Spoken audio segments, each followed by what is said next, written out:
మన తెలుగు చిత్ర పరిశ్రమలోని కేరళ వయ్యారి భామలు ఓనం ఫెస్టివల్‌ను ఎంతో ఆహ్లాదభరితంగా సెలబ్రేట్ చేసుకుంటున్నారు. వృత్తిరీత్యా ఎక్కడెక్కడో బిజీగా గడుపుతోన్న అందాల రాసులందరూ కేరళలోని సొంత ఊర్లకు వెళ్లి అక్కడి సాంప్రదాయ దుస్తులు ధరించి హొయలుపోతున్నారు.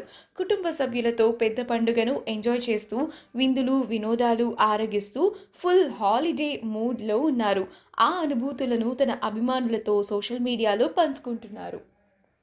ఈ వీడియో కనుక మీకు నచ్చినట్లయితే మీ అభిప్రాయాన్ని కామెంట్స్ ద్వారా మాకు తెలియచేయండి. మా ఛానల్‌ని సబ్స్క్రైబ్ చేయడం మర్చిపోకండి.